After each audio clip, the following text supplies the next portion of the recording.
It is my job to welcome you here. My name is Claudia Strohmeier und ich bin die Sprecherin der Unternehmensberaterinnen und ich habe jetzt kein Problem von Englisch auf Deutsch zu wechseln, because Jeremy Webster, our special guest, is also good in German listening, as you said.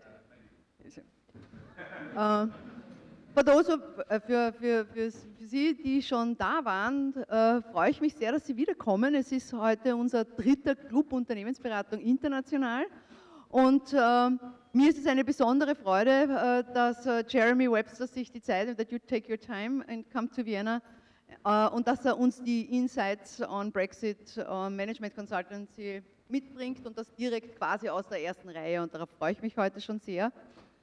Was mich auch sehr freut, ist, dass wir hier diese tolle Location nutzen können und uns hier in dieser super Location treffen können. Das ist darauf zurückzuführen, auf die Initiative von Dana Lipkova. Und das war es auch schon. Das heißt, Dana, the stage is yours. Und ich übergebe an die Moderatorin des heutigen Abends und wünsche uns allen einen sehr informativen und spannenden Abend. Und wir gehen ja dann nachher zum Netzwerken rüber und werden uns austauschen. Bitte schön.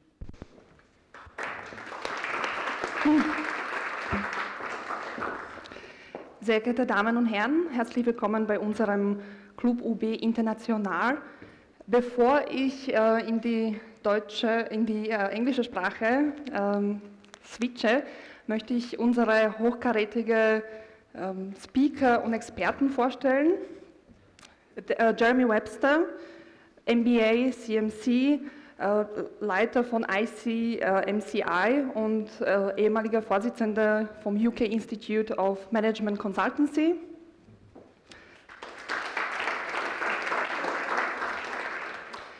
Magister Mrs Rilasciati, Staatsabteilung EU-Koordination vor der Wirtschaftskammer Österreich.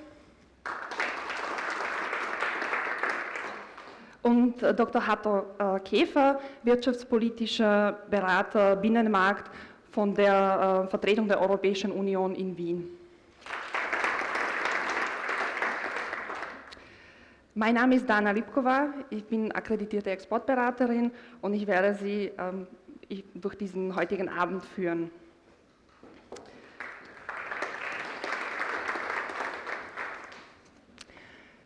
Ladies and gentlemen, on the 23rd of June 2016, the British people voted in a referendum to leave the EU.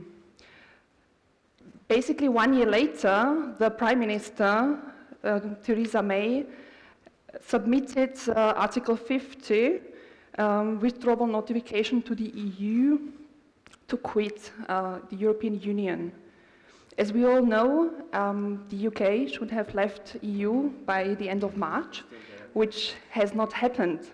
In fact, the exit was postponed till October this year. Of course, this situation represents a lot of uncertainties and raises a lot of questions. Today, we would like to give more insight into this topic.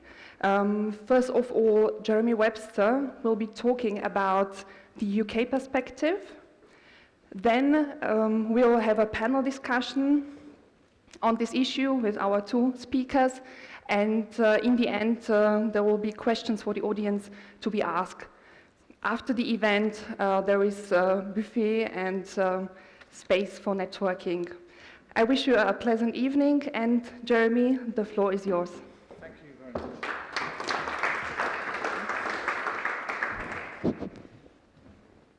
So, hello everybody, and welcome to people who have been here before to hear me speak. I was here in November 2017, and some of you I think maybe were here then, and 2016 also. What I would like to do, thank you, is speak a little bit about Brexit and the whole process from the British perspective. You may think it's like a Shakespearean tragedy, or comedy, or maybe both. Maybe it's a comedy and a tragedy. I don't know. In Britain, I should say I'm not a politician, I'm a consultant. I'm an engineer and a consultant.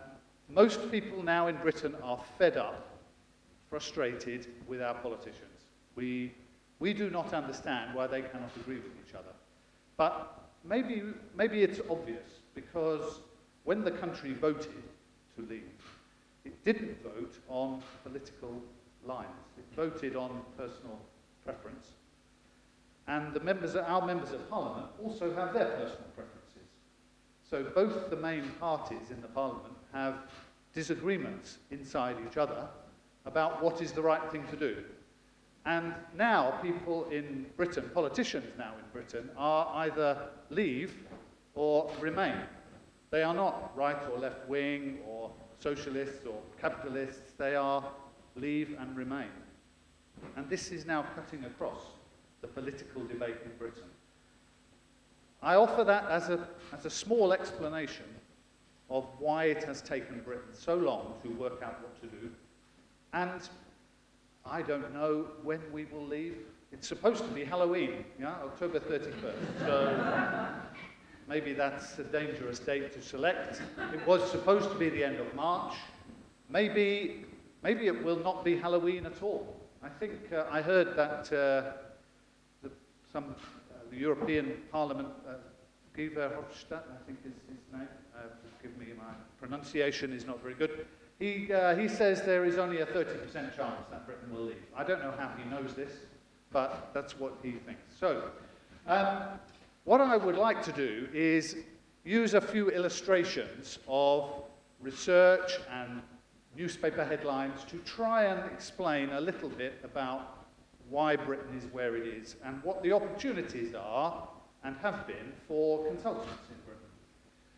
It's interesting that there are many polls in Britain taking place weekly, sometimes daily, to find out what the population want to say about Brexit. Here is one. You cannot see the lines, but I will explain. In hindsight, so looking back, do you think Britain was right to vote to leave? This is the question. These polls have been taking place since 2016, now 2019. And the top two lines are, we were right, we were wrong. And you can see they're very close together until about the beginning of this year, when they start to diverge.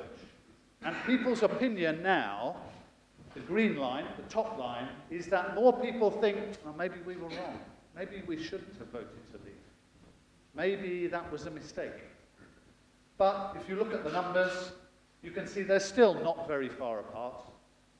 And the don't know line, the bottom line, is still about 15% of people. They don't know. So it's not convinced. People are not convinced. And this is the real problem with Britain and its relationship with Europe that we have had for many years. We don't know if we're part of Europe or not. Sometimes we like being part of Europe, sometimes we don't. And I can't explain why or when this is the case. Every individual has their own reasons. But later on, I have some interesting statistics from the EU, actually, about how different countries feel about Europe, and Austria as well, of course. So, were we right or were we wrong? Maybe we were wrong. Or maybe a lot of the people in the country think we were wrong, but another lot think we were absolutely right and we should leave because we voted to leave, even if now it's wrong. You know, it's the problem with democracy. It's the best possible way of running a country and it's the worst possible way of running a country. Now, one of the reasons why people are concerned, of course, is that the City of London, the biggest financial market in Europe and almost the world, but New York is now that, obviously will suffer. Funds will leave, and they have been leaving. We've lost about £1 trillion, so euros, pounds, nearly the same thing now, has gone from London since 2016 as fund management companies take their money out of London. So £1 trillion sounds like a lot. It's about It's only about 1/15 or 1/20 of the total amount invested in London. So it's not so much really, but it's still a lot of money. And that's gone to other places like Paris, like Frankfurt, like New York. People have taken money out of London and taken it out of the EU, not necessarily into the EU. But it's interesting that the governor of the Bank of England is very forthright, very convinced that, of course, London will always be a big financial centre and we shouldn't be too worried about it. So we have publicity that says, look, it's a real problem, £1 trillion of assets have gone elsewhere, disappeared. Most of the jobs are still there, interestingly. And what that means is that the cost of raising finance for everybody will go up. Because some funds have been transferred to Europe, some jobs are in Europe, but mostly it's duplicated. So the cost will go up. There's no question about that. Our annual GDP growth, last quarter, fantastic. We're up to 1.8%, which years ago would be awful, but now it's pretty good. But mostly this is because of people importing stuff because they thought that on March the 29th we were going to be jumping off a cliff and we had to get manufacturing, particularly, and pharmaceuticals, a big user of this, had to import lots of pharmaceuticals into the UK to make sure that our NHS and other organisations would have enough drugs to treat the people. So it goes up, but our imports go up. And we wait to see next quarter what that will mean. I don't know. One thing we do know, of course, is that the government has been spending a lot of money on consultants. Hurrah, good for us. Interesting that the headline, so this is a Financial Times headline, this is not any old newspaper, says it delivers a bonanza for consultants. Actually, if you look behind the figures, it's not so big.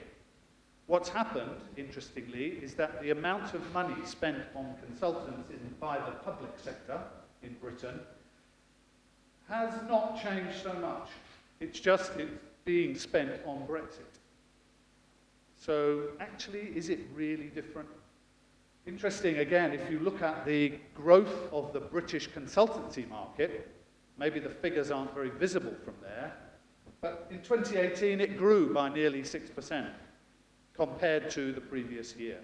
And that grew by 6% and so on and so forth. So the growth in consultancy as an activity in Britain, it keeps going. It keeps going at much more than the rate of GDP growth. And it has done since those figures start in 2011 as we came out of the financial crisis. And they've kept going up ever since. So for people in Britain, for consultants in Britain, being a consultant is still okay. If you're working on Brexit, there are many opportunities, but if you're working in other areas too, that's not a problem. What it's like in Austria, I don't know. I would be interested to hear. Maybe later we can talk about that. So Brexit and consulting, it's not such a big problem for us. What's quite interesting, though, is that these consultants, when you ask them, are their clients prepared for Brexit? Interesting that 77% say they're unprepared.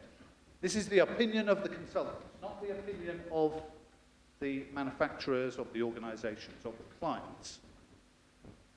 And that's a bit of a problem. Maybe it's a good opportunity for consultants.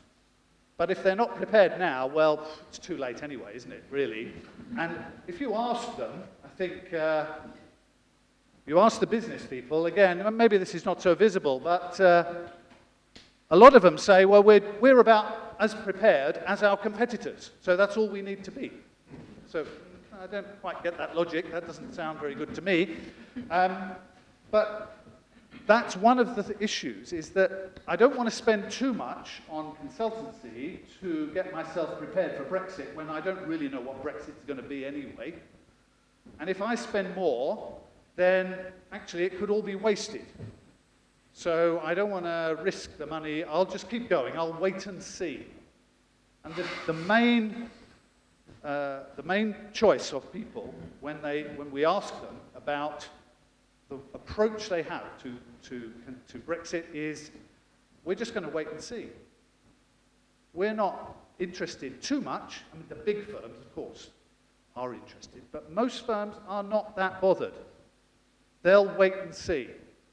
They trust themselves to be flexible, to be responsive, to problem solve when we know what the problem is. At the moment, consultants can present possible scenarios, and they're making good money out of doing this, but are the clients interested? Not really. And I don't know, again, whether that's the case with you. I'd be interested to hear. But in Britain, part of the problem of us being fed up with Brexit is that companies, clients, are also fed up with Brexit. They have all different possibilities of what could or could not happen. I think, well, let's wait and see. We don't know. We'll sort it out. Maybe it will be a disaster. But it will be a disaster for all of us, so it's okay. And that's kind of a bit of the British mindset, I'm afraid. I don't know if maybe you think that. We don't mind, actually. If we're all in it together, we'll swim through the mire, through the mud, and it will find a way out. It's a strange mindset, maybe you think. But actually, it's because one thing that Brexit has done, although it has divided the country, strangely, it has brought the country together against the outside world. Because it sees Brexit as, or Europe particularly, of course, and you remember me from last time explaining we have Britain and we have Europe. We don't have the same. We are not. Mentally, British people find it difficult to imagine themselves as part of Europe. And therefore, Europe is in some way the other people. And actually, what this has done, and particularly the very strict position that Europe has taken on the negotiating agreement, has actually drawn people together against what they're saying. And that probably wasn't the intention of the European group that came up with the agreement. But it has actually been that effect, that most of the press in Britain is saying that there is no flexibility at all. We go back to Europe to ask for some flexibility, and they say non, or nein, or whatever the word is, but no, you have no flexibility. This is the agreement. You signed it, or Theresa May signed it. So that's it. Don't come back and ask for anything else. It's too late now. You have to have this. So now the discussion is, what are we going to do about this document? Maybe we like it, maybe we don't like it. And the voices are now much stronger, saying, we don't like this, we should leave without an agreement. And we'll come back to that later. So we don't know the different kinds of Brexit. These are popular souvenirs in Britain at the moment. These you want a hard Brexit, eggs, Brexit, hard eggs or soft eggs. These are popular. And somebody bought these for me, so this is photo taken in my house. What about Austria? It's interesting that I'm sure, that the Leibniz Institute, I think, in Germany did some research about the potential impact of Brexit on many countries in Europe. In Germany, of course, the impact could be very strong if a catastrophic Brexit takes place. 100,000 jobs and so on. Interesting, in Austria, somebody has calculated that maybe 6,000 jobs would be at risk, mainly through automotive in Styria, which is why the map shows that. Interesting in Britain, of course, if we have a hard Brexit with no agreement and we just leave, it will not be a 6,000 jobs or 100,000 jobs. It will probably be 1 million jobs. It will be a disaster for Britain. There is no question about this. I think the politicians and the public figures who say, we should just leave, do this to Europe, off you go, we don't care, is probably the wrong thing to do. I say, I'm not a politician. I can declare I voted to stay. I like being part of Europe, but now I am fed up. If we're going to leave, we should leave. We don't want to go on forever talking about how we should leave. We should just do it. Even though I disagree with doing it, I find myself okay by the democratic process. Let's do it. Let's do it properly. Now, of course, we trade with you, with Austria, and you have a surplus to us. You probably know this already, I'm sure, and maybe we'll discuss this as well. The value of that trade is not so great, and of course most of it is in automotive, and most of that is integrated supply chains throughout Europe, in and out of all the different countries, and for Britain this is going to be a real problem. As you know, Honda, maybe you don't know, Honda in Britain have a factory, and they've said they're going to close it down. Mainly because they can't, well, they blame Brexit. In fact, there are many other factors at play as well, but Brexit is one of the reasons why they've made their decision to close this factory. Toyota are still in Britain and are happy to be there, and a lot of Toyota products come to Europe from Britain. So how will that work in the future? We don't know. If we're in a customs union, if we go by World Trade Organization rules, we don't know. And this is why, again, I go back to the point from earlier that people are fed up with trying to guess what the outcome will be. They are fed up with planning for 15 different possibilities. They just want to get on with something. Please make a decision, politicians, is what most business people are saying to the government. But we did discover, I don't know if you know this, that of course Austria has very strict rules about dual citizenship. I think it's not permitted, is that right? So there was a headline here that all the Austrian people in Britain, we're perfectly happy for you to have dual citizenship, but it's not the other way around. So you're not the only country that does this. So here is a headline that made some negative impact in Britain. Not so many people are, but it's quite interesting that what's fair and what's not fair is picked up by the press, even though this is a very small example, about how Europeans, and remember, British people don't differentiate between Austrians, Germans, Czechs. They're all foreigners, and they feel, I'm being a bit childish here, but this is how the press puts it, and how actually a lot of British people feel. They feel it's the foreigners trying to get at us. So the defences come up, and the unity comes. And this is worth remembering, I think, that Britain has had this insular attitude for 1,000 years or more. And it's not right, it's not wrong, it's just a fact. And when dealing with this problem of Brexit, we have to bear in mind the British psyche. And we're not too convinced that the European Parliament and the European Commission have grasped this, to be frank. But we have to live with it. So we have a good possibility in Britain that when the deal is finally agreed in Parliament, and maybe you have been following this, I don't know, but it's been put to Parliament 3 times, and 3 times it has been rejected. And the Speaker of the Parliament, who is the... Order. Indeed, that's the person. Order, he says, yes. The Speaker of the Parliament, who is responsible for the process of Parliament. And whether the government or ministers like this or not, he is responsible. He has said, you cannot bring it back another time for just another vote. It's like, what's the difference? You have to bring back something different.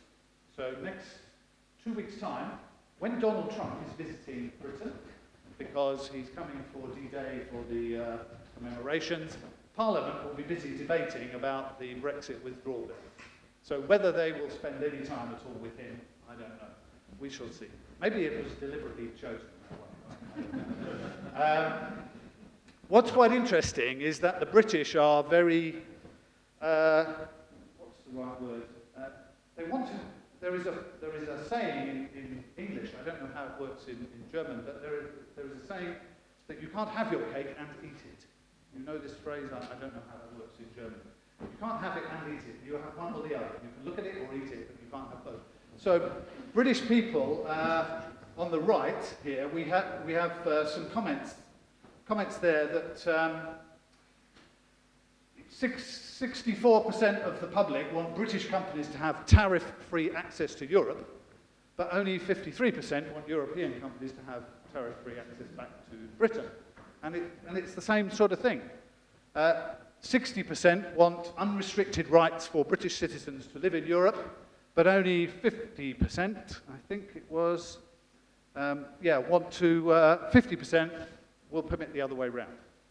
So the people who say this obviously cannot understand how this is duplicitous. This is wrong on so many levels. But the fact is, that's what the British people are saying. And I'm not very proud of being British when I read those statistics. It should be the same rule for everybody, in my opinion. But not everybody thinks this.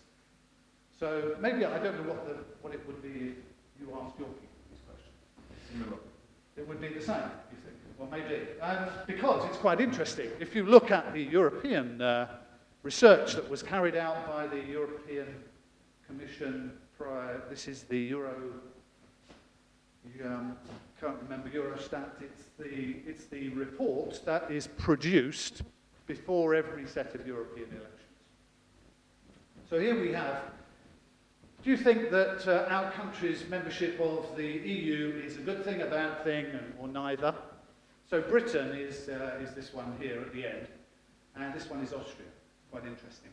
Britain has been put here because actually on all the graphs in the report, which you can read, because it's available on the EU website, the British one is slightly off to one side because we're kind of not in it anymore, but they've done it for us. So it's not in the right position in the graph.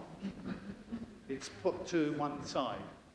So this is, what this says is that in Britain, 43% think it's a good thing, 22% think it's a bad thing, and 28% are not convinced one or other way. In Austria, it's 46, 15, and 38. So actually, we're about the same in that respect. And this was done in March, I think in February and March. You'll be aware of this. Now, for me, that's quite interesting because it says, actually, maybe we're not so far apart, the Austrians and the British here. We have some similar views and opinions about things. And historically, of course, maybe there are reasons for this. You know, if you go back 100 years and think of empires and the Austrian position and the British position, we have a similar history of a large empire being very influential, but much less so these days. And maybe there's something in the psyche of people that has a similar characteristic. I don't know. I'm not a sociologist. I can't say that for a fact. But it's quite interesting to look at the history there. If a referendum was held tomorrow regarding our membership of the EU, how would you vote?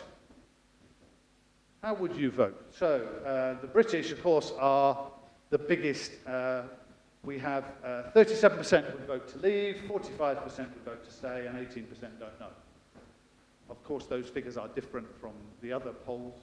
But in Austria, you are the second biggest of all of these. So 21% would vote to leave, 57% to stay, and 22% would not know. Now, I don't know if any of you people here contributed to these figures. Maybe not. But these were done by Kantar, I think, or a research organization on behalf of the EU, and included 1,000 citizens from each of the EU countries that were carefully chosen demographically, etc., etc. So Austrians complain for the state? Maybe. And there's a lot of people like that. It's quite interesting that if you look at, you have Austria, France, that's next. 21% of the French would vote to leave. And Greek, and Cyprus, and Italy, and coming all the way down here to these countries here, Ireland, Netherlands, PT, Portugal, thank you, Luxembourg, who obviously they're at the heart of Europe and we'd be more interested to stay. So we ask, in Britain, people ask, if there was another referendum tomorrow, how would you vote? How would you vote? And what's interesting is that people would vote to, the top one is they would vote to stay, then they would vote to leave, so it's about 41, 36, 36, but 20-something% don't know. So, and this is the problem, that if we vote again, which some people are saying we should vote again, not just vote on the deal, but vote whether or not we should leave. We should have another referendum, which some countries are good at doing. The Irish had one, and I think the Danes had one when the Maastricht time. Which maybe that's when we should have had a referendum. Maybe when the Maastricht Treaty was signed, back in 1997. So, whenever it was, sorry.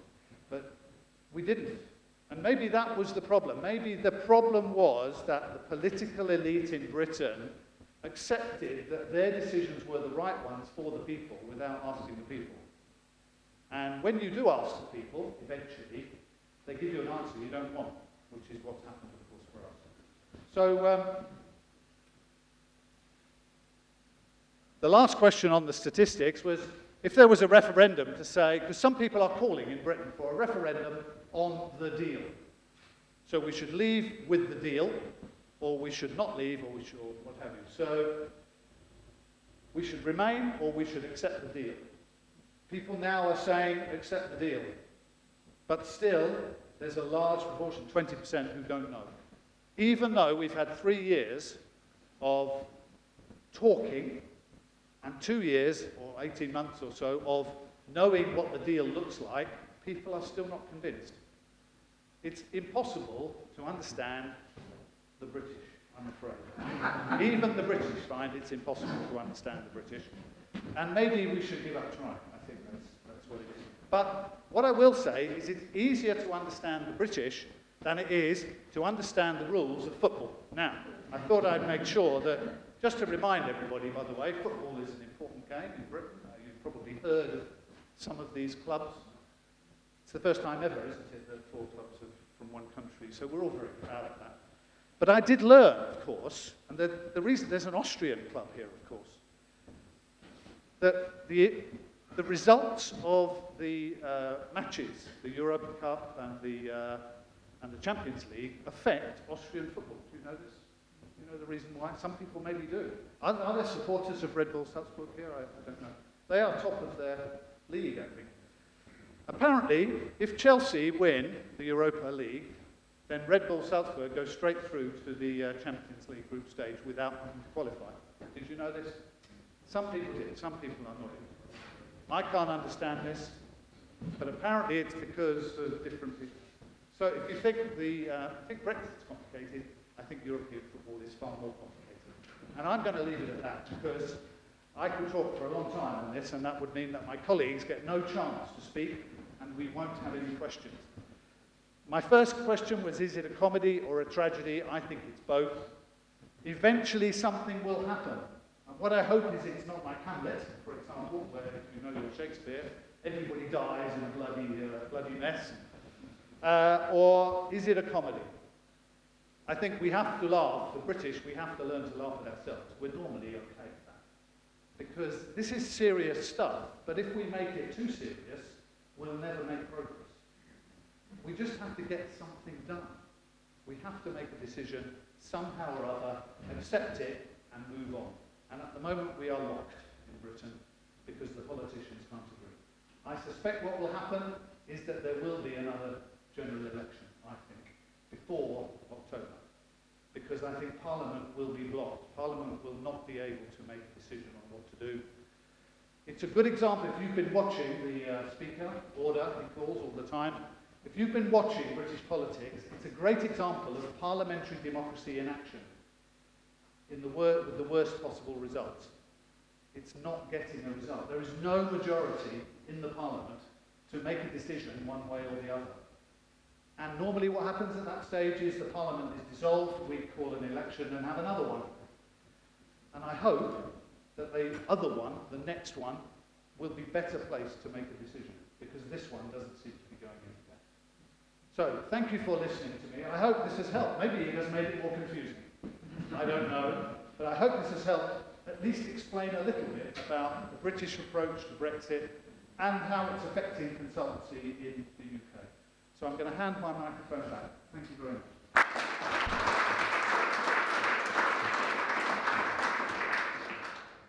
Thank you, Jeremy, for the UK perspective. Now I would like to give the word to Mrs Rilasciati from the Austrian Chamber of Commerce to give us some analysis of impact on Austrian companies and Austrian economy. Thank you. Does it work? Yeah, you just said, is it a comedy or tragedy? From an economic point of view, it's clear it's a lose-lose situation. On both sides of the channels, there are the losers. We have big losers in the European Union. Austria is not among the big losers. For Austria, it's bad news, but it's not a disaster. The UK for Austria ranges among our 10 most important export partners, but we're not talking about Germany, Italy, Switzerland, US, so it's far behind. For goods, it's our number 9 trading partner. We already lost a little bit. It used to be number 8, and we already feel a little bit the first Brexit effects, for example, the weak pound and the insecurity.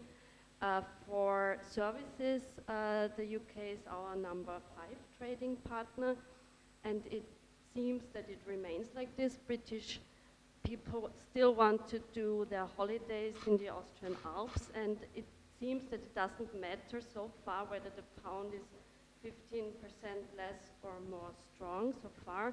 We do have business services, and we also are strong in transport services. Overall, there are thousands of Austrian companies in business with the UK. However, many of them do have sporadic business or in small volumes.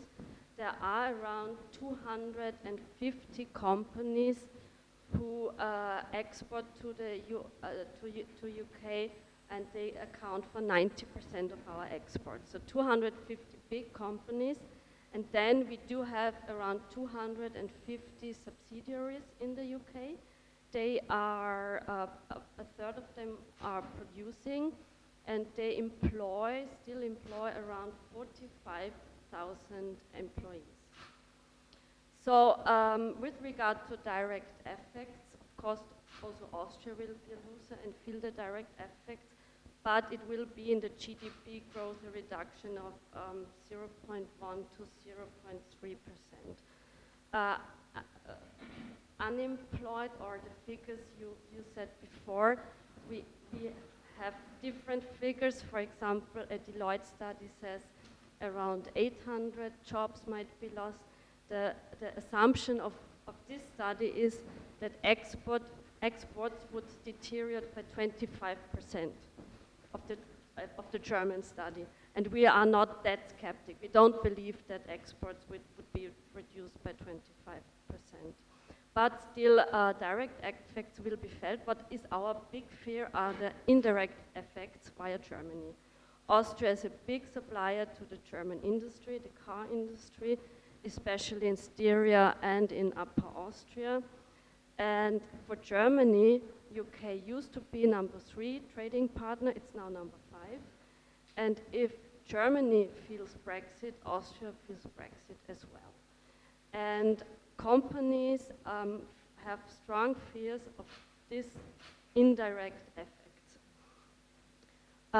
We in the Austrian Chamber of Commerce, we started our Brexit information campaign in early autumn when it was clear that negotiations really don't progress. And we started with a website and checklists, and I was touring all over in all 9 regions in Austria, and we have a Brexit information point. And in the beginning I said to my colleagues, nobody will call us. And then we were overwhelmed how many companies were calling us during the last month, and also media. So there is a big of interest and a big of insecurity regarding Brexit. Most, I would say 1/4 of the companies calling us are big companies. They are very well prepared. They prepare themselves since the referendum, since almost 3 years now. But they call us because of very specific questions with regard to British employees or taxes. 3/4 of the companies calling us are SMEs. And SMEs are sometimes not well prepared. It's not because they are stupid and don't believe Brexit will never come. It's because they simply lack of resources. They don't have the resources to prepare themselves to the various scenarios. Deal or no deal, or Norway, or Switzerland, or Turkey, they simply can't. Some of them never have been making trade or trading outside the European single market. So they really have to start from the beginning to familiarize themselves with how is a customs procedure working, and they really have to inform themselves about the basics. Just have to have a look whether I forgot something to tell you. Yeah, very important as well is that most Austrian exports are niche products or high-tech products, or we are very successful in the UK with assembly and construction services, and they are difficult to be replaced because simply the UK has not the knowledge in these areas, or they don't have qualified workers. So the companies don't fear that they will be replaced, or they don't will be working in the UK anymore. The big fear is that it will be much more complicated. It will be much more cost-intensive, money, bureaucratic. That's their fear. And my last point is, I'd say more than 1,000 companies contacted us. I spoke to many of them, and not a single one is in favor of Brexit. Not a single one. But they all complain because of the slow progress in the negotiation and now in the British Parliament. And this Brexit cloud is hanging over us for 3 years now. And what businesses need is security. They are now in this situation of insecurity for 3 years. They cannot do mid or long-term planning, and they simply want this situation to end. Nobody wants a no-deal Brexit, but we also don't want this situation to continue on the cost of insecurity for the next, let's say, months or years. So this is what Austrian companies feel like. Thank you.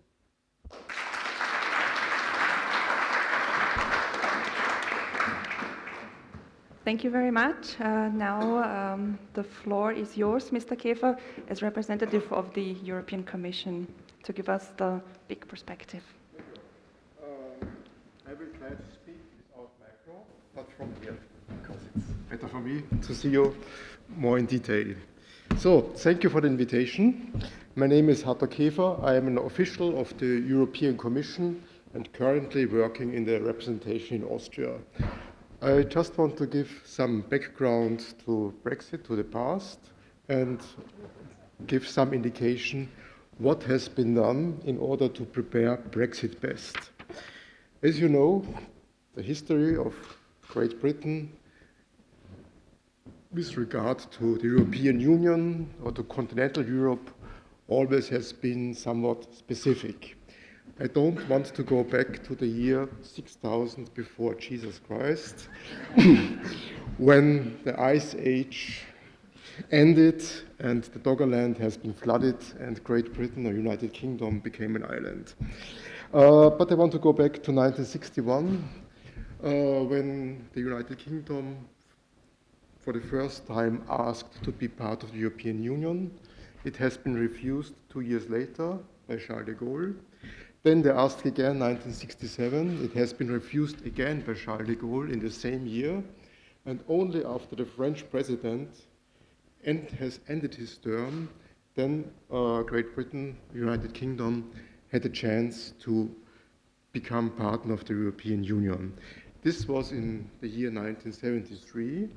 And what we generally do not know today, so they joined 1973, already in 1975, 2 years later, there was a referendum in Great Britain, shall we stay or not? At that time, 65 or 70% opted in favor for staying within the European Union. And then you all remember 1984, 1985, the strong character the British Prime Minister, Margaret Thatcher, wanted the money back, and she succeeded, and since then we have the Britain repaid. So, to put it in a nutshell, the general orientation of the policy of the United Kingdom always was in favor of enlargement of the European Union, but highly skeptical or reluctant as concerns the deepening of the European Union. And we see it in the opt-outs in a number of important policy areas. Most important, they do not make part of the Schengen Agreement, so don't forget their passport. They are not part of the Economic and Monetary Union. They did not sign the Charter of Fundamental Rights and of the European Union. And they, in times of terrorism and security threats, also an important point, the United Kingdom has an opt-out in the area of freedom, security and justice, which makes collaboration much more difficult. So this is the long history. Just to come to the short history, real Brexit started on 23rd January 2030, when David Cameron held his keynote address on Europe, where he made clear that Britain has specific interests and they have to think about Brexit. The political reason was clear. He wanted to keep calm his right wing, I might want to say, plus UKIP. So this was more or less internal politics which led him to this act.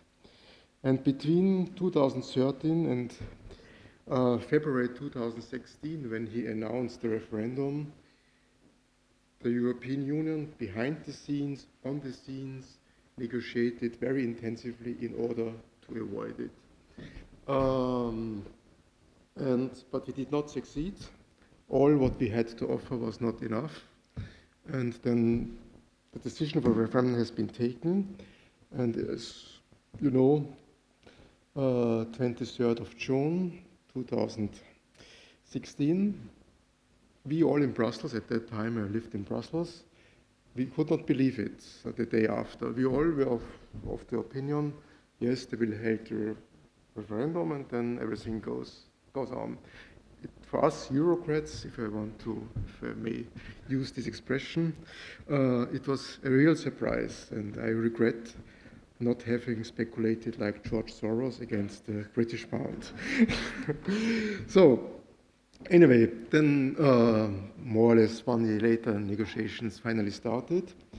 So in June 2017, but already in December 2017, it was clear for the Commission that there is a good chance or a high risk that negotiations will not succeed. And since then, we are preparing for all scenarios. And as it already has been said, all European institutions, Parliament, Council, Commission, are of the clear opinion that it is a lose-lose situation.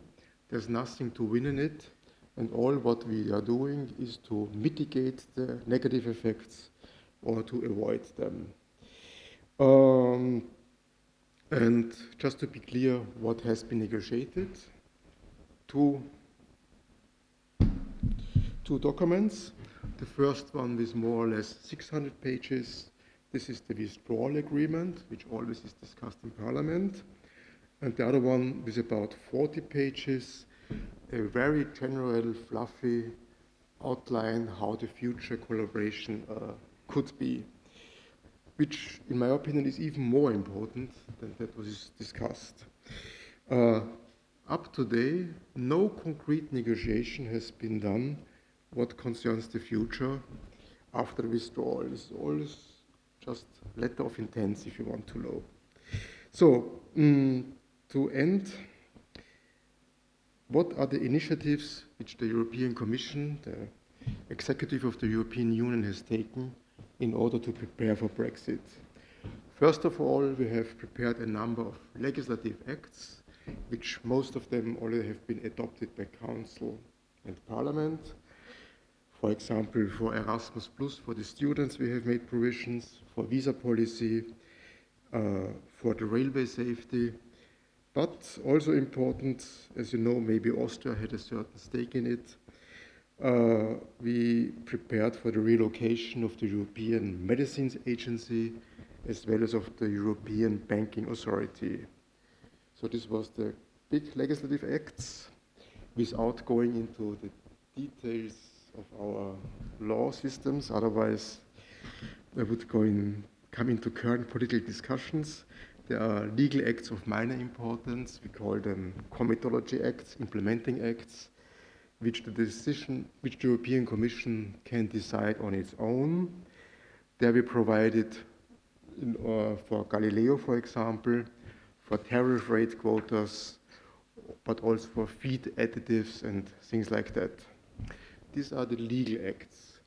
On the political side, we established a number of communications for the other European institutions in order to enable them to be well prepared. And we have drafted so-called preparedness notice, more than 90. These are preparedness notices to the stakeholders. Stakeholders can be companies, can be member states, can be municipalities, but also individual citizens, in order to tell them what can come towards them, for what do they have to prepare. Also, every policy area has been covered: waste law, e-commerce, energy market, things like that. And last but not least, we made finally some practical guidance for the member states in important policy areas like data protection or medicinal products. And we also had a hotline and signpost service for citizens. But not only we, the Commission, prepared, also the member states prepared. In Austria, there was a Brexit steering group led by the Federal Chancellery, where about 50 participants met weekly. This have been all ministries, but also the Wirtschaftskammer, the other social partners, the representation of the federal provinces, and so on. And finally, they made an omnibus law, so-called Brexit Begleitgesetz, which provided for about 15 legal areas. It's one of the funniest laws I ever have seen, because the title is one page. Brexit Begleitgesetz is only the formal title, but the real title is one page. And even the federal provinces made specific laws in order to prepare for Brexit, because there are some competencies on federal level, like the sale of real estate, social aid, and so on. But also the social partners in a very efficient way did what has to be done. So whatever will come, we do not like what will come, but we are prepared for that. And maybe just to end, a personal remark from my side. I'm very satisfied and I'm really proud how the European Union has negotiated with Great Britain, even if in Great Britain you have a different view, because in my opinion, we, the 27, we really stick together. So the divide et impera did not work. And we also think that we offered to the United Kingdom a fair deal on which we can build a future on a new basis. So we cannot see what the future will bring. As John Maynard Keynes said it, in the long run we are all dead. But until then, I hope we will see a good Brexit, which will allow us to work together efficiently and in a harmonious way in the future. Thank you.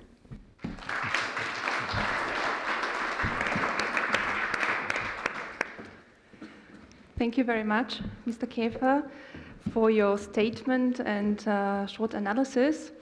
Now let us proceed to our panel discussion.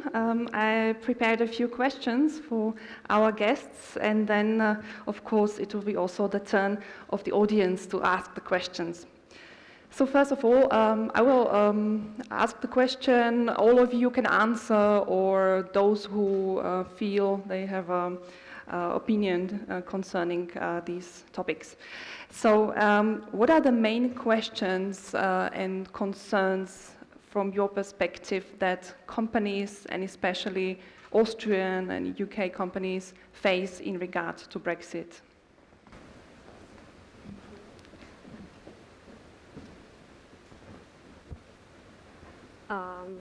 The main, well, the companies calling us are so diverse as Brexit is. So we receive questions from small travel agencies to big production companies, to services and so on. But for example, to give you an insight, one favorite question in Austria was, our company employs a British citizen. Do we have to fire him after Brexit? So, but this, without the Austrian contingency planning and without the Austrian law, British citizens could not continue to work in Austria. We need the legislation in order to keep British citizens in our company. So in the end, it's not funny. Or another question was, we do have around 400 to 500 British Limited in Austria. And in the no-deal Brexit case, there wouldn't be a legally recognized entity anymore in Austria. So we do have this Brexit legislation, and they continue with British Limited at least until the end of 2020, and only have to find a new solution in this time. Typical questions are businesses are from businesses doing business over Brexit. So we had a carpenter in the UK with his whole team for some assembly work, and he was there in the beginning of March, and he had to end his work in April. And he did not know what will happen, because being over Brexit in the UK, he did not know, may I stay there? Do I need a visa? What do I do with my employees? Do they need a posting of work as a permit?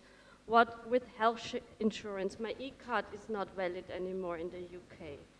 My social security is not valid in the UK anymore. I do have my, I don't know, equipment, my hammer or whatever in the, I need. It was delivered as an intra-community delivery before, but how do I get it back?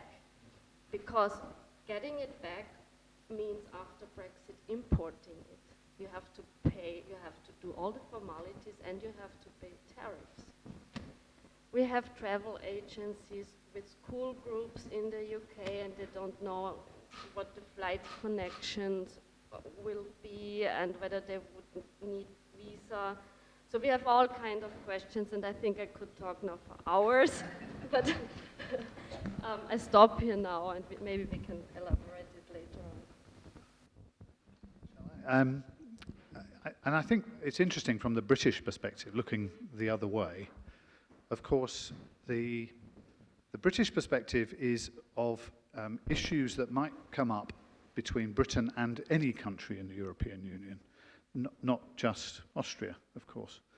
And I think British companies that work in the European Union fall into two categories. One category knows very well what the specific rules and regulations are in one country compared with another. So Austria's rules compared with Germany, compared with France. Others don't really have a sense that these things are very different. They may know one country quite well and may assume that regulations in other countries are very similar because of the straightforward or simplistic, really, view that a lot of British take about Europe, that Europe is one thing. The European Union is a united a united set of countries that have very similar and the same rules, if you like. Certainly the people I've spoken to about working in Europe are mostly consultants, so not manufacturers, for example. It's my own personal experience. I work with other consultants. And their view has always been that they will work in Europe, overseas as we call it, because you have to go overseas to get there. They will work in Europe until somebody tells them that they shouldn't be there or there's some other rule, and that they will sort out what needs to be done quickly in the belief that it will be done quickly. And I think part of the issue for the British is that the British have been very open about saying that when the rules change, we will treat people from Europe the same as we did before. Whether or not that applies in a no-deal Brexit, I don't know, because nobody knows, I think, what will happen. I think pragmatically speaking, if people are in the other country, they won't suddenly need a visa or suddenly need permission or suddenly find that they can't go to hospital, because that would be outrageous. It would be inhuman, actually. And I don't think the British would want that to happen. But I understand the kind of comments and the questions that your clients are asking. I would just like to add, it's true, British politicians promised you will be able to provide your services the same as you do now, but they are lagging behind in legislation. They did not do their homework, and sorry, no, and so we don't have it in a no-deal case. We don't have the legislation in the UK for it, and we only have the promise. And companies cannot work only on promises. So this is one of the big issues, and I cannot tell the companies, yes, Theresa May said you will be able to continue working. This is not enough for somebody. And I think the approach that you describe has summarizes the British approach to the negotiations, that in principle it'll all be fine. In practice we'll work it out, but don't worry about it. And of course that's not a very sensible way to negotiate, and that has been the problem, I think, with the British politicians who have come over to Brussels with vague intentions, well-meaning, but not the level of detail that was apparent from the European side straight away. Interestingly, at the beginning of June, I mentioned at the beginning of June that the Parliament will be enacting, we hope, the parliamentary bill to bring into British law all of the European laws that apply at the time of Brexit. That has not been done yet. And you mentioned, I think, that these are the things that other countries have been doing. It has not been done in Britain yet for two reasons. One is it's a big job. And this parliamentary bill that is being presented has, many hundreds of pages that must go into British law before the date of Britain leaving. Otherwise, as you say, there will be no legal basis upon which the rights that Britain wants to offer can legally apply. And the main reason that is stopping this is that Parliament cannot agree on whether or not it wants to accept the negotiated position that the government has agreed with Europe through Theresa May's intervention. And I think it shows, as I mentioned earlier, that the government in Britain and Parliament are two completely different things. And I think one of the things in Britain that people have now learnt, the public have now learnt, is the difference between the government and the Parliament. That we rarely in Britain have ever had such a difference between the government's perspective, the government has been negotiating with Europe, and Parliament's perspective. And the two have to be aligned. We cannot proceed unless the two are aligned, and this is the obstacle in Britain right now. Thank you. It's really interesting to hear all that, because normally we read about all these topics on the political level in newspapers, but it actually impacts our everyday life and of the companies. I mean, we were talking about companies in general. Maybe do you have any more details on the impact of Brexit on consulting companies specifically? Apart from the fact that consulting companies see opportunity everywhere, everywhere there is change, there is an opportunity for consultants. So if consultants are commercially minded, they will find work to do. And Brexit is an opportunity in that respect. I think the biggest issue that is causing problems for the big consultancies is staffing. That, of course, if you look in the London offices of the large consulting firms, there are many people in those offices who are from other countries in Europe. And the worry is that those people will either feel that legally they will lose the right to work, and of course that will be a problem for consultants, or somehow emotionally they won't feel safe or they won't feel welcomed after Brexit, and therefore will be inclined to return back to their own countries. And I think that's one of the biggest issues for the large consulting firms that's happening right now. Thank you. The Austrian perspective? Well, from the Austrian perspective, of course, Brexit is also a business for consultancies, but we also get some response of difficulties of consultancies, not for the big consultancies who all have their office in London, but the small ones, because in the case of a no-deal scenario, WTO regime would apply. So your consultancy would be under the no-for regime, and you could not travel to the UK and provide your service. You could only provide your service being in Austria, from Austria to the UK, but you would not be under WTO regime unless UK will introduce some other law, be allowed to provide services in the UK. This is a big problem, for example.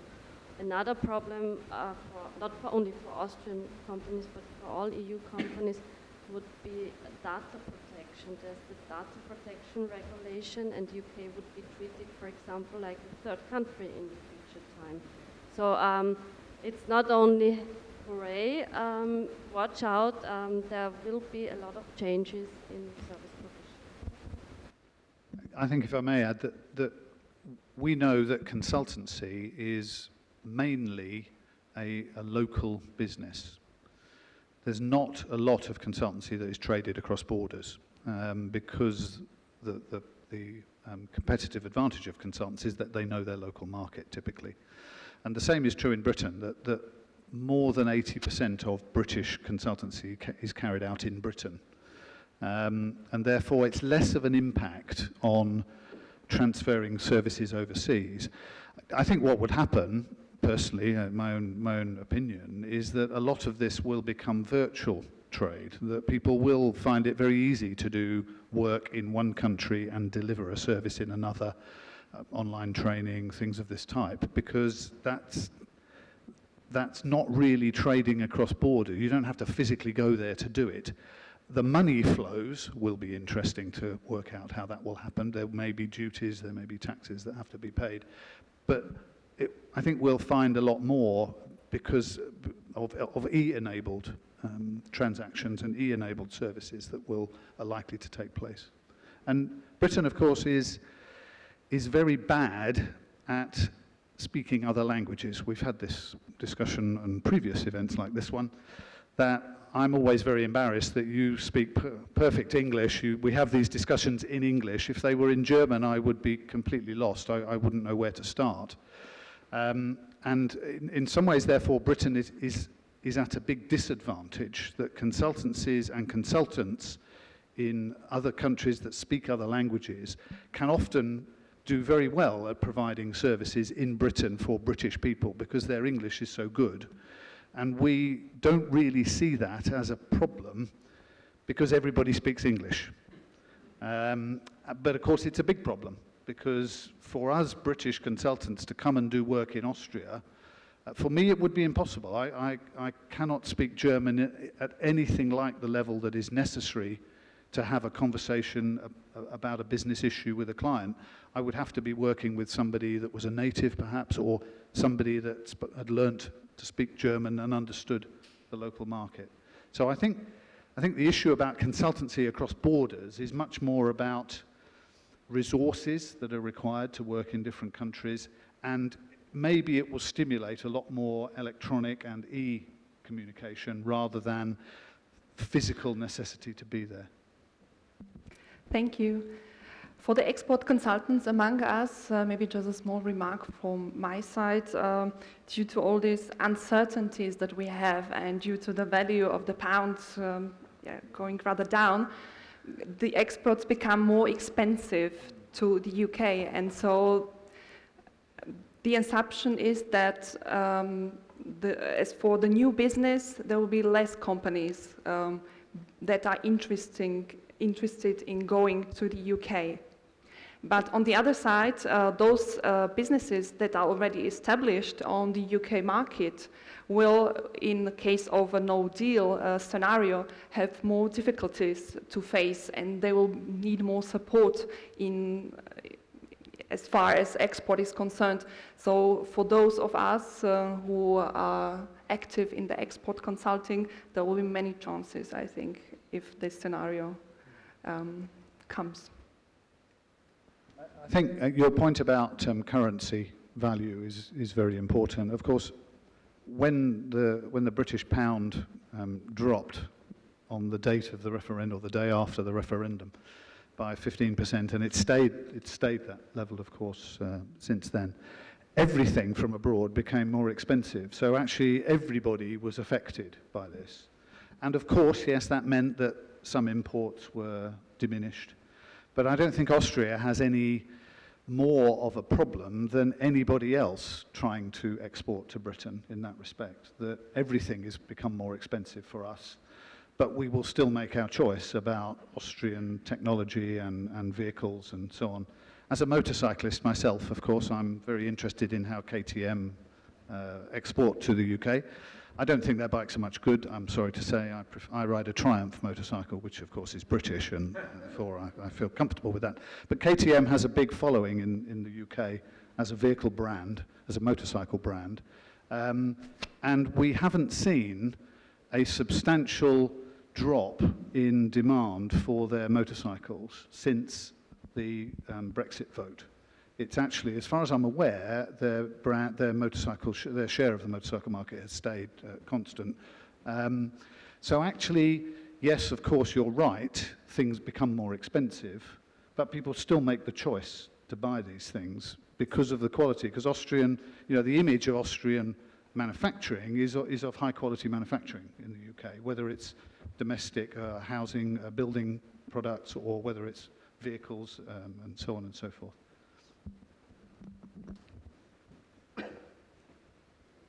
Geht das jetzt? Yeah. I would like to add that it's also very difficult to say, for example, our exports in chemical products went down by around 10%, also food products, but sometimes it's also stockpiling in the UK with regard to chemical products. So it might be the price, but it might have other reasons as well, and we cannot tell now, because for example, also in 2018, especially in the last month, we observed an increase in exports again, and it might also be stockpiling. We are now waiting what will happen after Brexit. This will be the interesting question. What is your advice to companies? How to prepare for Brexit? Well, our advice is, if you have never been operating outside the single market, hurry up. ask for an AORI number, familiarize yourself with customs procedures. Our advice is, for example, we have pharmaceutical companies who have customs in Northern Ireland, and we taught them to do stockpiling, at least for the next 6 months. They did it, and now they're really fed up because they did stockpiling for the 29th of March. And then it was postponed to April, and now it's postponed to October. And this is one of the big problems of many companies. They did their homework, they did preparation, but it was to a certain extent for nothing. So we also recommend our companies to look at the supply chain, to look whether they have, for example, suppliers from the UK. This is in sometimes it's easy, but we did, for example, we had the biggest Austrian automotive producer in the VK, and he told us they have 5,000 suppliers. They had to scrutinize, and the 5,000 suppliers each of them had 5 suppliers, and then the 5 suppliers had others. So they were busy the last 3 years only with screening the suppliers.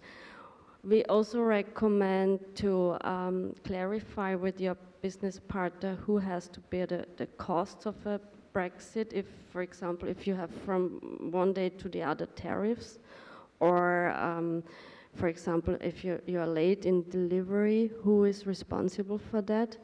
Maybe to revise your contracts. This is not so easy. Doing short-term contracts, doing Brexit clauses in the contracts, but I'm not a British legal expert, but we are now in British law, and the British law does not really recognize clauses because you have the case law system. So it's not clear, for example, if you're late, if the product costs more in the end, whether you will protect it by a clause. So we really recommend also to document everything. So at least when it comes to a no-deal Brexit, you have a documentation of it.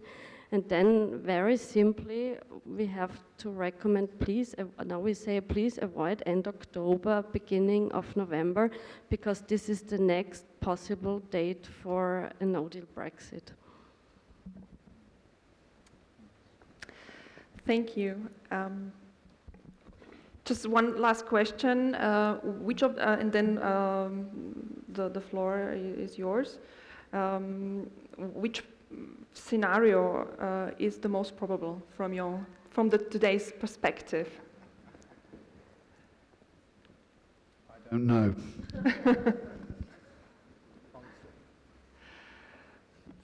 I don't believe in a no deal. I'm still optimistic, and I really hope for a no deal, because for not to have a no deal, because nobody wants a no deal. So, and the European Union was always good with coming up with a solution. So I truly hope for a solution. So as a matter of fact, nobody really knows.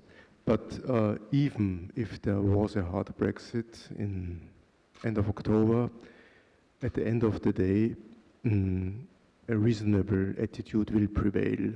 So in relative short time, new provisions will be found. So a hard Brexit is not a catastrophe forever, only for a short, limited period, in my opinion. Yeah, yes, I share that view. I think that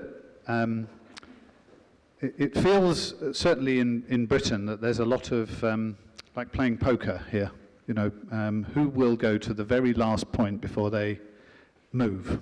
And I think the British had hoped that the European Union would be more flexible earlier, but the European Union have been resolute in their position on the deal that has been negotiated. And I think what may happen is that in the days before the end of October, I think there may be a lot of anguish and a lot of fuss. But I think, and there may even be no deal for 3 days, and it will be catastrophic for 3 days, but it will be resolved. I agree. I think a no deal would be a disaster for Britain, apart from anybody else. And it feels to me that the Germans and the French particularly, although they have a public stance to be firm and agree with European principles, I get the sense that they would move, and they would encourage other countries to move if a no deal seemed like that was going to happen. The problem is then that people will play games. People will go to the very last minute of the very last day before eventually giving in.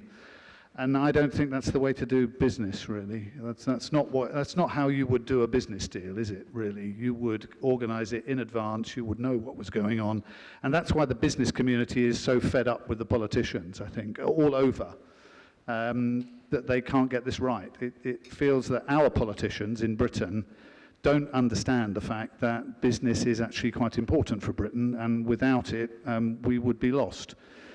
And I think when the politicians finally realise this, it may be quite late in the day. My thing. Thank you. Are there any questions from the audience?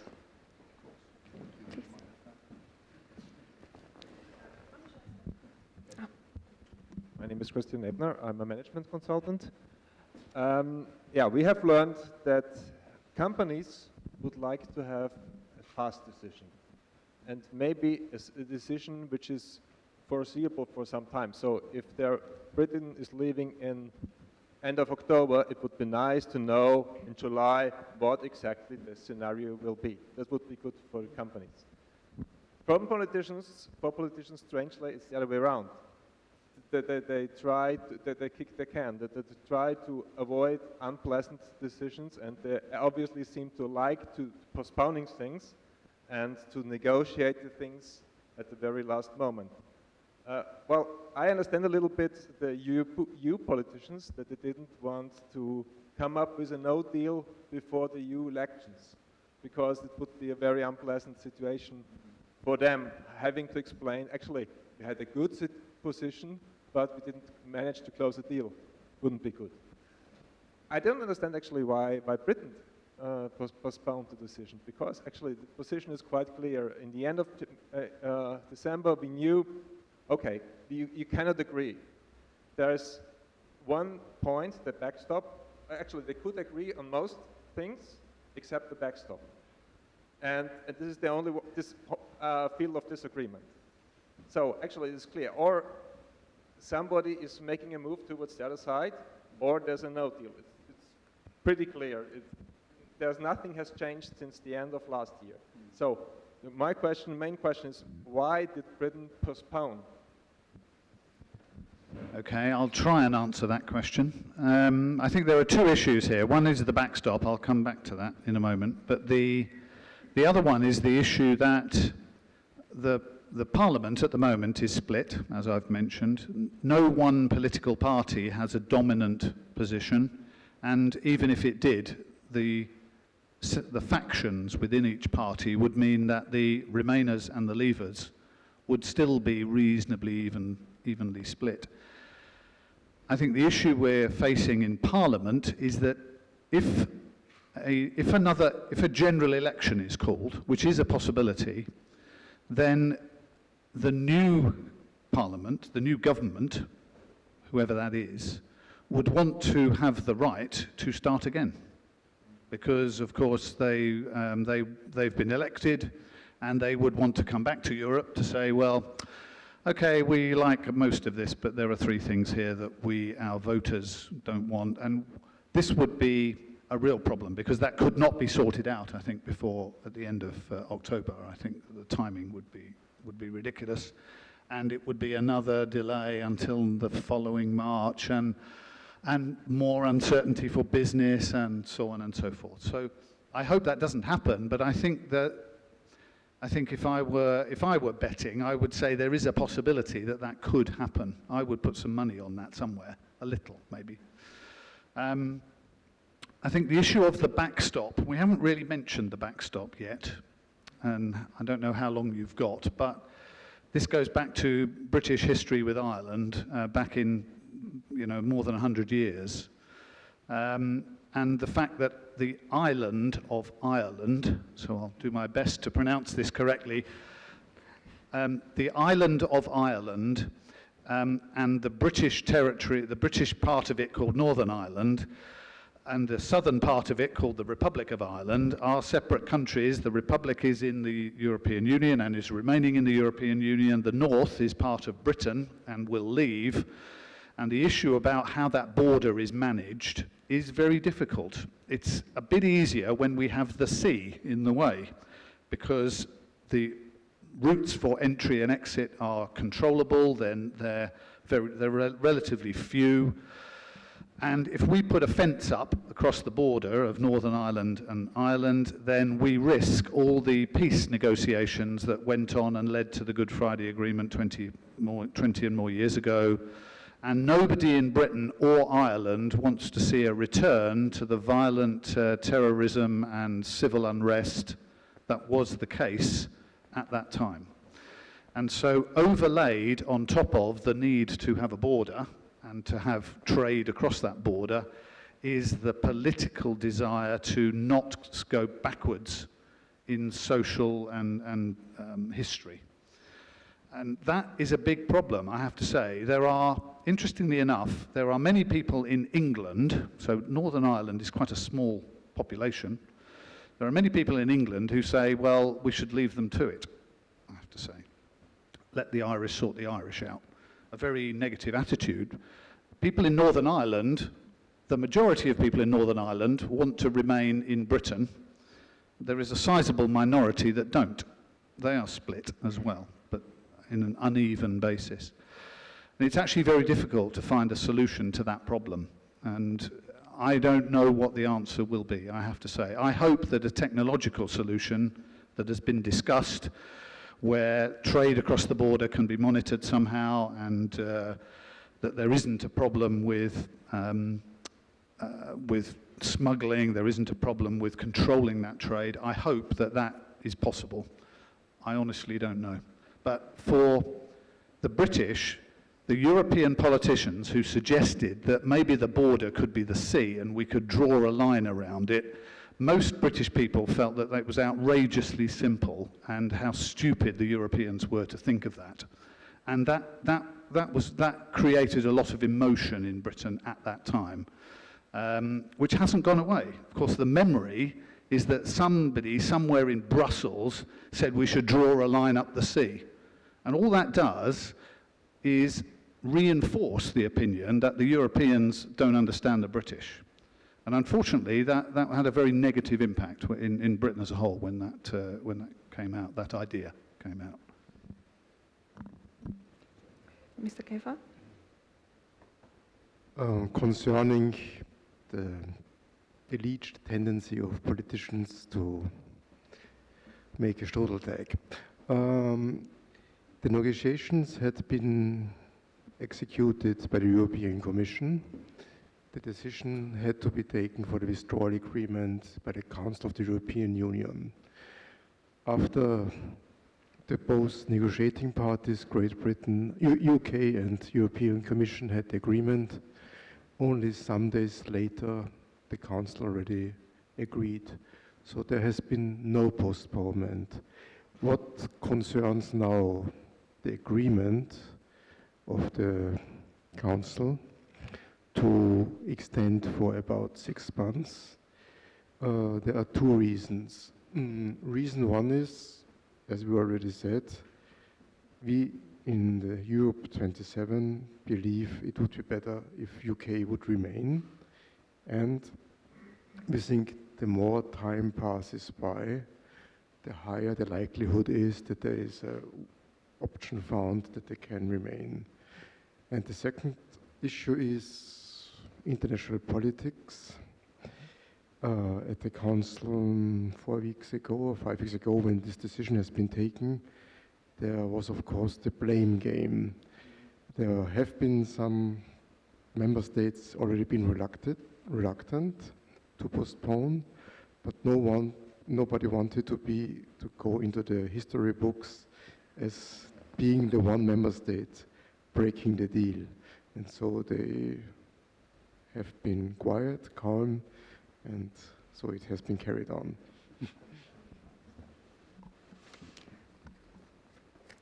There were two questions from the audience that were sent to us before. Maybe I just ask them. In fact, we were talking about the impact of Brexit on the free movement of goods and services. Are there any more details, any more facts that you would like to share with us? Okay, then there was a question over there. Question is about Scotland. As back in 2016, they voted to stay. So, and maybe you can a bit comment what could be like possible scenarios. So they will negotiate whatever technical solution for Irish border. So, and then Scottish people will say, hey, here is technical solution in place. Let's go back to voting. We want back to European Union. Yes, this is the problem with being a United Kingdom of different parts, that Scotland and England are not the same country. They have different legal systems, they have a common monarch and a common government, common parliament, but they have their own assemblies. And they are, you know, the Scots are not the English, and people in Scotland get very upset when Americans say Scotland is in England, and they don't understand this. I think the issue with Scotland is that it has for some time harboured the intention or the desire for more and more independence from Britain, and I think from the United Kingdom, if you like. I think the issue that many Scots feel an emotional desire for independence, but economically, I think it's a very tough argument. I'm not Scottish, although my ancestry is Scottish, funnily enough. I think the issue for Scotland is that the amount of support it would need economically from, let's say, the European Union to be a viable economy in the long run would be much more than most people in Scotland believe. And there is this issue that if Britain leaves and then Scotland becomes somehow independent and applies to Europe to join, it has to meet certain criteria, and rightly so, which it probably wouldn't meet economically. I think this is the issue. So I think that emotionally, the Scots would like more independence, but practically speaking, I'm not sure how that can work. The Scots would like to be part of the European Union, and they voted in Scotland more to be part. So Scotland and London voted to stay. All the rest of England and Wales voted not to, and Northern Ireland wanted to stay. The issue, of course, is that England has a much higher population, so the balance, of course, came over for the whole of the kingdom to remain. So I'm not sure how to answer the Scottish question. I think we have to wait and see. At the moment, the discussions in Britain about another referendum in Scotland for independence, which you may have heard have been being pushed, are being seen in London as being just opportunist, just another way of spoiling the discussion and distracting what we must do, which is get Brexit sorted out. Once we've got Brexit sorted out and settled, maybe the Scots should have this other discussion and have it more. And if the Scots want to be independent and then as a separate country somehow apply to join the European Union, that would be a matter for them. I can't see it happening, to be quite frank, personally.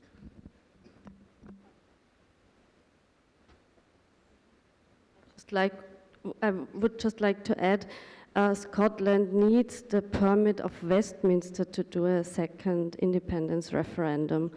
And it would not get this permit right now. And even if Scotland gets independent, don't forget Spain.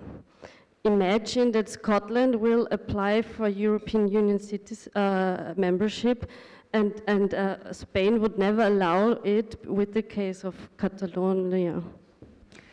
As for referendum, Jeremy, how probable is a second referendum on the topic of Brexit? How probable?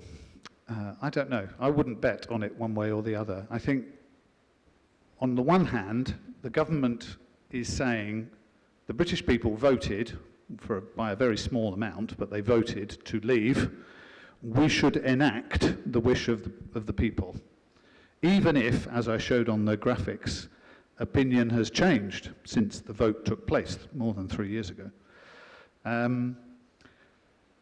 That's the one hand. The other hand is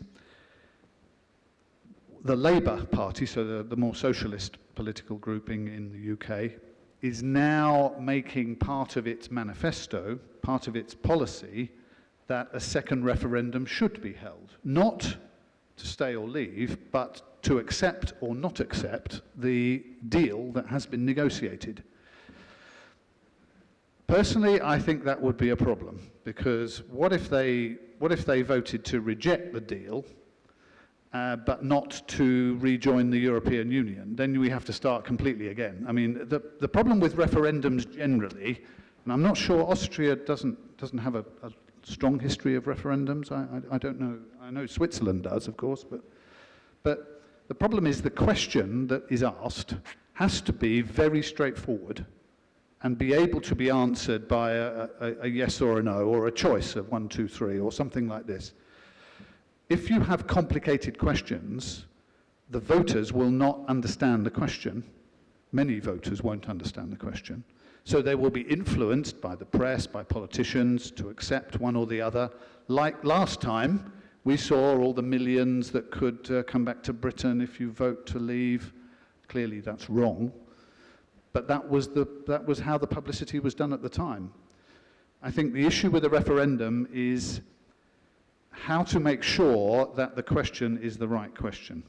And Parliament will then have an enormously long debate and discussion, and I don't think Parliament will be able to agree on what the question should be. At the moment, Parliament shows no sign of being able to agree on anything. And so to agree on something very important, like what is the question, I think they wouldn't stand a chance. So the easiest solution is to continue without a referendum. The referendum was held, a vote was taken, it was only small, and maybe now if you had it again it would be the other way round, but the action should be implemented. That's what a lot of people are saying, and I can understand why they would say that. One more statement from the European Commission. I would like to ask a question to exactly this topic. For example, why didn't you act like a company where you, for example, for every really important decision, you will need 3/4 of votes, yeah, to get a decision. And especially in your case, it was so a margin between both decisions. So I never understood it, really also not from a perspective. Yeah. Now we get into the British way of voting, the British way of Parliament. Of course, Britain has a history and a tradition of first past the post elections. So by which I mean the one with the highest votes gets in. So if you win by 3 votes out of 3,000, you are the winner. We don't have a tradition of proportional voting, which exists in many countries in Europe, of course. To have a more balanced parliament, we tend to have an adversarial system of parliamentary democracy. The very way that our House of Commons is laid out, you've seen it, it's opposite sides. It's not a nice circle where people can have discussions like the European Union, the European Parliament. It's an adversarial system of government. Our legal system is an adversarial system of law. This has been the case for hundreds and hundreds of years. And I think you're right. If it were a company, you'd say, look, this is a very important decision. We need a big majority here. We don't just need a little majority. But that wasn't what was stated at the beginning. And I don't know, I have to say, I'm not a political expert. I don't know in other European countries whether they lay down conditions like that, for example, on referendums, where if a particular decision is made, it must be a 60 or a 70% majority or something. I don't know. Does Austria do it that way? I don't know. You have 2/3 as being as typical. So in Parliament, but If there's a referendum, it's 50%. so it's 50% plus one. That's it. It was Yeah, so if you change the constitution, you need a bigger majority, but of course we don't have a constitution in Britain. There is no bill called a constitution. We have a legal history that has an unwritten constitution, which many other countries think is really rather strange, but it's our history. And again, that's part of this deal, that our constitution is continually changing according to what's going on at the time. So what you say is very sensible. I agree. If it were a business, we would do it that way, but it's not, sadly. It's the country and its politics and its voters. But on the other hand, everyone gained new insights during this long period already. So I think, from my point of view, now the British will have much better facts for further decisions than they had when they voted. So, and we are living all in a very fast-moving world, and we are allowed to become more clever every day. Yeah, you're right. I think what the British will have learned from this whole experience is that when you vote for something, actually it's an important thing to do. And we had more than 70% turnout, so it was a big turnout for us. But I think they will also have learned that things can change, that if you're going to vote for something serious, maybe it's important that it's a bigger deal. Maybe it should be an absolute majority of the population, of the voting population, for example, not just the people that vote. Maybe. And I think there may well be political change and statutory change that results from this experience, but that's a bit too late for this experience, unfortunately. You know. Sorry to add, the point is the referendum was not legally binding. The British referendum was not legally binding, and the PM could have said, I ignore it, and I just continue like I do. And then, but Theresa May said, okay, this is the will of our population, and then she brought it into Parliament. So this is the point. We need, you have to look at the votes you need in Parliament and not at the referendum. Yes, you're right. In Britain, referendums are not legally binding. They are a survey of opinion. But I guess the judgment of the politicians was, having asked the public, you could not then say, well, thank you for telling us that, but we're going to ignore it. But that would have been a constitutional nightmare, I think, and would have led to, you know, the government resigning and holding an election, which it did anyway, of course.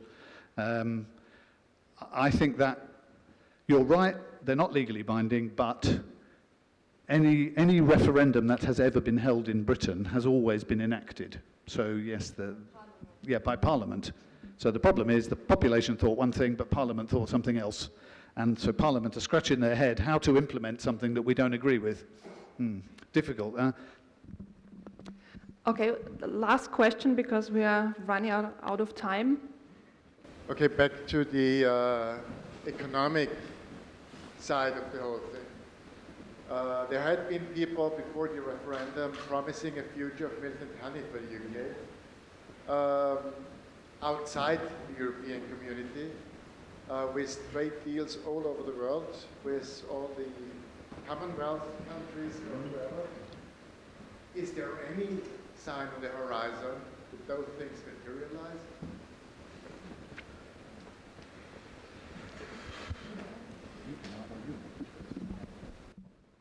Well, as far as I know, Britain was successful with concluding trade agreements with non-important countries.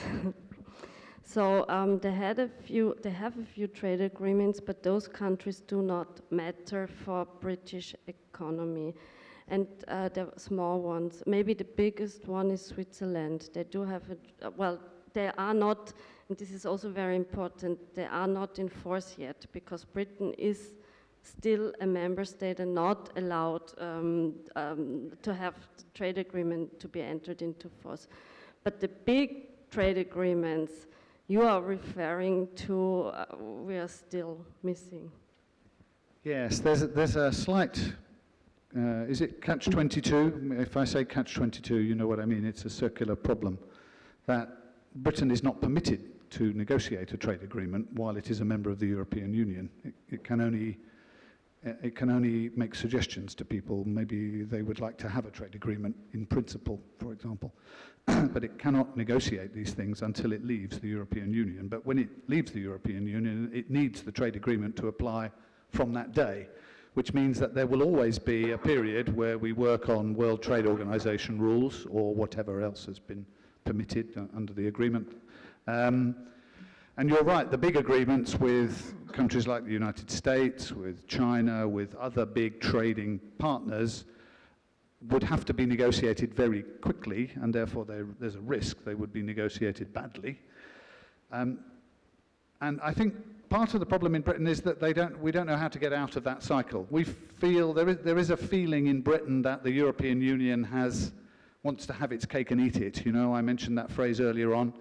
It wants us to be able to make a relatively straightforward transition from being a member to not being a member, but will not allow us to negotiate separate agreements with countries until we have left, which means that we're always going to have a big step. We're going to fall off, and we may trip up. It could be a problem. In reality, I'm not sure how that will work. I'd be interested to hear from the Commission in that respect. Just to end, I would just have two very small questions. First question to the audience. Who of you has business relationship with Great Britain, United Kingdom? Okay, so really the minority, so for the rest it's a general political interest. Thank you. And the small question to you, what I never understood. The United Kingdom is able to organize elections to the EP within 4 weeks. On the other hand, they say it takes 6 months to prepare a second referendum. This is not logical to me. I agree, it's not logical, but maybe that's what being British is about. Actually, it's about not being logical at all. And I can't add anything to that. But you're right, of course, the European elections are now coming up. We had hoped in Britain that we would have left by now, or at least that was the plan. Of course, it's not the case. So very quickly, we are legally obliged to offer our people the opportunity to vote in elections for the European Parliament. And the candidates that win these elections may never stand, may never take their seats, because I think the 1st of July, isn't it, the date of the European Parliament? 30th of June. So it could be that Britain has successfully agreed to leave the European Union by the 30th of June, so these people will never come to Brussels. Funnily enough, I don't think that will happen, based on past experience. So Nigel Farage, the hero or villain of this comedy or tragedy, depending upon which way you view it, will again be back in Brussels, because the following for his new party, called the Brexit Party, is very strong in Britain at the moment, because it's a protest party.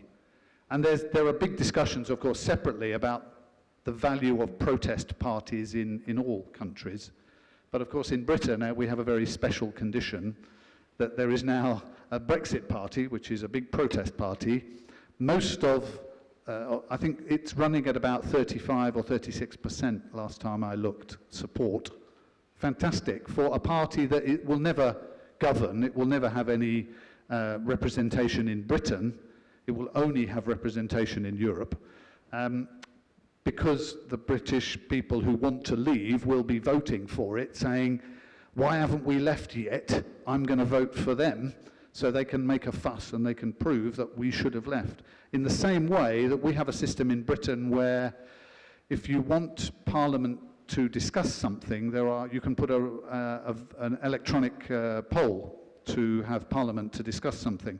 6 million people voted on an electronic poll to discuss to propose not leaving the EU. Well, that's perfectly natural, isn't it? Because when the vote took place, there were more than double that number who voted not to leave. So it's not surprising that half of that number will vote electronically to say Parliament should put a motion to not leave. Of course. It's democracy gone mad, isn't it, really? And on that note, we should probably better stop, I think. Is that right? Thank you. Thank you very much for this interesting discussion. We could talk for hours. Thank you to our experts. Thank you for to you for your questions. Of course, we cannot solve the problem at the moment, but I hope that thanks to the discussion today, we could give some more insights into this topic, give you more information to prepare for Brexit, to be able to advise your clients more specifically. And of course, we don't know what's going to happen, but every change is a chance as well. So all of us, we are consultants, and it's up to us to take this chance and use it. Thank you very much, and enjoy the buffet and networking.